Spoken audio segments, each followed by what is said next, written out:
여러분, 결혼식장에서 가장 빛나야 할 사람은 누구일까요? 신부, 신랑, 아니면 전혀 예상하지 못한 한 사람? 그날 나는 내 딸의 결혼식에서 증인석에 앉아 있었어요. 하지만 가장 뜨거운 시선은 신랑의 눈동자에서 느껴졌죠. 왜 나를 그렇게 바라보았을까요? 왜 그 눈빛에서 사랑이 읽혔을까요? 이건 결코 있어서는 안 될 이야기입니다. 하지만 멈출 수 없었던, 한 번도 겪어보지 못한 감정의 시작이었습니다. 딸 수지는 언제나 똑똑하고 사랑스러웠습니다. 그 아이의 결혼이 결정됐을 때 나는 누구보다 기뻤습니다. 엄마, 민재가 정말 좋아. 너무 다정하고 책임감 있어. 결혼하면 엄마랑도 잘 지낼 거야. 나는 고개를 끄덕이며 딸의 설렘을 함께 나눴습니다. 결혼식 준비는 분주했고 나는 수진을 위해 예쁜 드레스를 함께 고르고 꽃장식을 고르며 밤늦게까지 함께 고민했죠. 그리고 마침내 결혼식 당일 나는 증인으로 나서서 딸과 그 남자의 앞에 섰습니다. 그런데 민재의 시선이 딸이 아닌 나를 향하고 있다는 걸 깨달은 순간 내 심장은 이상하게 뛰기 시작했습니다. 처음엔 단순한 착각이라고 생각했어요. 나이가 들면 모든 게 예민해지니까. 하지만 그날 이후, 결혼 후 수진과 민재는 우리 집과 가까운 곳에 신혼집을 차렸습니다. 딸은 바쁜 일상 속에서도 자주 집에 들렀고 민재도 몇 번 동행했습니다. 어머니, 이거 드셔보세요. 제가 직접 만든 겁니다. 그는 자상했고 예에 바르며 항상 눈을 맞추고 이야기했습니다. 그런데 그의 눈빛은 이상할 정도로 따뜻했습니다. 그리고 그 따뜻함이 나를 조심스럽게 흔들기 시작했죠. 어느 날 수진이 야근이라며 민재 혼자 우리 집에 저녁을 먹으러 왔습니다. 수진이 바쁘니까 어머니도 심심하실까 봐요. 제가 대신 놀러 왔어요. 그 말에 나는 웃으며 식사를 준비했고 둘이 마주 앉은 식탁에서 대화를 나누다 문득 눈이 마주쳤습니다. 그 순간 나는 외면해야 했습니다. 그의 눈빛 속에 담긴 건 단순한 장모에 대한 호의가 아니었습니다. 그리고 나 역시 그 시선을 쉽게 떨칠 수 없었죠. 며칠 후 나는 혼자 거울 앞에 섰습니다. 나이든 얼굴, 늘어진 눈가, 하지만 아직 사라지지 않은 여자로서의 감각. 민재를 생각하면 가슴이 뛰는 나 자신이 싫었습니다. 하지만 동시에 오랜만에 느껴보는 설렘과 살아있음이기도 했습니다. 그날 밤 수진에게 전화가 왔습니다. 엄마, 민재가 요즘 엄청 피곤해 보여. 아무래도 나 때문에 무리하는 것 같아. 엄마가 민재한테 밥 좀 해주면 안 돼? 엄마 음식 좋아하니까. 나는 잠시 머뭇거렸습니다. 하지만 딸의 말대로라면 나는 아무 일도 없이 그저 장모로서 저녁을 대접하는 것이었겠죠. 그래서 약속한 날, 민재는 다시 우리 집에 왔습니다. 혼자서 식사 중 그는 조심스럽게 말했다. 어머니, 혹시 제가 너무 자주 찾아오는 거 불편하신가요? 나는 숟가락을 내려놓으며 고개를 저었다. 아니야, 그냥 이런 게 익숙하지 않아서 너무 잘해줘서 오히려 부담스러워. 그는 천천히 미소 지었습니다. 그런데 이상하죠. 어머니 앞에 있으면 마음이 편해져요. 이상하게. 정말 편해요. 그 말이 나를 더 불편하게 만들었습니다. 편안함 속에 숨어있는 위험한 감정을 나는 알고 있었으니까요. 그날 이후 민재는 자주 오지 않았습니다. 아마도 그도 무언가를 감지했겠지요. 하지만 나는 매일 아침 현관을 바라보게 되었습니다. 혹시 오늘은 오지 않을까 하는 헛된 기대감을 안고 나는 그 기대감이 죄책감으로 자라기 전에 스스로를 멈춰야 한다고 생각했습니다. 하지만 다음 이야기는 그가 다시 나를 찾아온 날에서 시작됩니다. 여러분, 금기라는 건 어디서부터일까요? 생각만 해도 안 되는 것, 느끼는 것조차 죄가 되는 마음. 그 경계에 서게 된 순간 사람은 스스로도 믿기 힘든 선택을 하게 됩니다. 그리고 그 날이 다시 찾아왔습니다. 민재는 한동안 우리 집에 오지 않았습니다. 조심하려 했던 걸까요? 아니면 나처럼 혼란스러웠던 걸까요? 나는 딸 수진의 SNS에서 그들의 일상을 확인하곤 했습니다. 여전히 알콩달콩한 부부처럼 보였지만 사진 속 민재의 눈은 어딘가 비어 보였습니다. 그러던 어느 날, 비가 내리던 오후, 문 앞에 누군가 서 있었습니다. 그는 민재였습니다. 비도 오고, 그냥 잠깐 어머니 얼굴이 보고 싶었어요. 혹시 실례일까요? 나는 말없이 그를 안으로 들였습니다. 주방에 따뜻한 차를 준비하며 심장이 조용히 하지만 분명하게 뛰기 시작했습니다. 그는 소파에 앉아 말없이 비 오는 창밖을 보고 있었습니다. 어머니, 사실 요즘 마음이 복잡해요. 수진이랑도 자주 싸우고 그럴 때마다 이상하게 어머니 생각이 납니다. 나는 조심스럽게 물었습니다. 나야? 그는 고개를 들지 않은 채 말했습니다. 그냥 어머니는 제가 무슨 말이든 다 털어놓을 수 있는 유일한 사람이니까요. 그리고 말하지 않아도 제 마음을 알아주는 사람 같아서. 그 말에 나는 차를 쏟을 뻔했습니다. 어디까지가 오해일까? 어디서부터가 진심일까? 그날 밤 그는 비가 그칠 때까지 있다가 조용히 돌아갔습니다. 나는 혼자 남은 집에서 그가 앉았던 자리를 오래 바라보았습니다. 그날 이후 민재는 다시 종종 들르기 시작했습니다. 그리고 우리는 조심스러운 대화를 나누곤 했습니다. 어느 날 그는 내게 작은 책을 선물했습니다. 요즘 어머니가 글쓰기에 관심 많다고 하셨죠. 이 책, 어머니께 잘 어울릴 것 같아서. 책의 첫 장에는 그의 글씨로 짧은 문장이 적혀 있었습니다. 가장 늦은 감정이 때로는 가장 진심일 수 있어요. 나는 그 문장을 천천히 그리고 여러 번 읽었습니다. 그 순간 느꼈습니다. 우린 서로를 느끼고 있었다는 걸. 하지만 감정이 깊어질수록 현실은 더 뚜렷하게 벽을 세웠습니다. 나는 늘 스스로를 다그쳤습니다. 딸의 남편이야.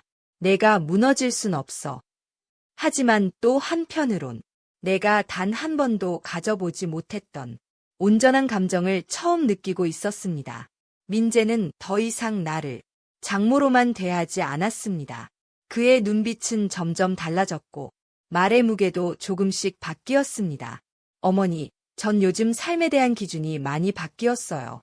누군가를 사랑한다는 게 그 사람의 나이나 관계보다 더 큰 의미라는 걸 알게 됐거든요. 나는 그의 말을 끊으며 말했습니다. 민재야, 우린 이 선을 넘어서는 안 돼. 설령 감정이 있어도 지켜야 할 게 있어. 그는 말없이 고개를 끄덕였습니다. 하지만 그의 눈빛은 말과는 다른 진심을 말하고 있었습니다. 며칠 후 수진이 나를 찾아왔습니다. 엄마, 민재, 좀 이상해. 요즘 나보다 엄마 얘기를 더 자주 해. 엄마가 뭐 좋아하고 엄마가 요즘 뭐 하시는지 계속 물어봐. 이상하지 않아? 나는 말문이 막혔습니다. 수지는 나를 똑바로 바라보며 물었습니다. 엄마, 혹시 무슨 일 있어? 솔직히 말해줘. 엄마니까. 그날 밤 나는 아무 말도 하지 못했습니다. 말해선 안 될 진실, 그리고 버릴 수 없는 감정 사이에서 나는 또 한 번 무너졌습니다. 여러분, 감정은 숨긴다고 사라지는 게 아닙니다. 오히려 더 조용히, 더 깊게 파고들어 결국은 어느 날 폭발하듯 드러나죠. 그리고 그 날이 왔습니다. 수지는 내 눈을 보며 기다렸습니다. 엄마, 솔직히 말해줘. 민재한테 무슨 감정 있어? 나는 온몸이 얼어붙은 듯 아무 말도 할 수 없었습니다. 내가 괜한 오해를 하는 거면 그냥 웃어줘. 근데 민재가 엄마 얘기할 때 눈빛이 달라. 내가 옆에서 지켜보는 사람인데 모르겠어? 나는 한참을 침묵하다가 간신히 입을 열었습니다. 수진아, 엄마는 그런 의도가 아니었어. 처음엔 진심으로 너희를 위해서였고 민재에게 그냥 정이 갔을 뿐이야. 수지는 고개를 떨구었습니다. 엄마, 민재가 요즘 나한테 너무 멀어. 같은 집에 있어도 마음이 없는 것 같아. 난 엄마 때문이라고 말하고 싶진 않지만 그게 아니라는 확신도 못하겠어. 그녀의 말에 나는 죄책감으로 가슴이 조여왔습니다. 딸의 남편을 사랑한 죄, 그 감정을 감추지 못한 죄. 며칠 후 나는 민재를 불러냈습니다. 딸 몰래 집 근처 작은 카페에서. 민재야, 우리 이렇게 가면 안 돼. 너도 알잖아. 우리 사이, 이건 결국 누군가를 아프게 해. 민재는 나를 똑바로 바라보며 말했습니다. 알아요. 그래서 도망쳤어요. 안 보려고 했고, 안 느끼려고 했어요. 근데, 그럴수록 더 생각나고, 더 그리워졌어요. 그의 목소리는 떨렸습니다. 이게 사랑이라면, 왜 이렇게 아픈 걸까요? 왜 우리가 느끼는 감정은 이 세상에서 가장 잘못된 걸까요? 나는 눈을 감았습니다. 그리고 담담히 말했습니다. 우린 어떤 결정을 하든 죄인이 될 거야. 그러니까 누구보다 조심해야 해. 민재는 고개를 끄덕였습니다. 하지만 눈빛은 여전히 흔들리고 있었습니다. 그날 이후 우리는 더 이상 만나지 않기로 약속했습니다. 나는 수진과 더 가까워지려 노력했습니다. 함께 장을 보고 요리를 하며 딸의 일상에 섞이려 했죠. 민재는 집에 자주 늦게 들어오고 둘 사이의 대화는 점점 줄어들었습니다. 그러던 어느 날 밤, 수진이 집에 혼자 찾아왔습니다. 엄마, 나 민재랑 당분간 떨어져 있으려고. 지금은 둘 다 너무 예민하고 답답해. 나 친구 집에 며칠 있을게. 나는 아무 말도 하지 못했습니다. 그녀는 이미 무언가를 느낀 눈빛이었습니다. 그리고 그날 밤, 민재는 홀로 나를 찾아왔습니다. 수진, 집 나갔어요. 그리고 저도 이제 확실히 알아요. 전 수진보다 어머니를 더 사랑하게 됐어요. 그 말에 나는 벽을 짚고 천천히 앉았습니다. 민재야, 너무 늦었어. 이 감정, 이제 정리해야 해. 그는 고개를 저었습니다. 늦지 않았어요. 저희 인생은 아직도 한참 남았잖아요. 어머니도 알잖아요. 저희가 서로를 생각하는 이 마음이 단순한 동정이나 외로움이 아니라는 거. 나는 더 이상 부정할 수 없었습니다.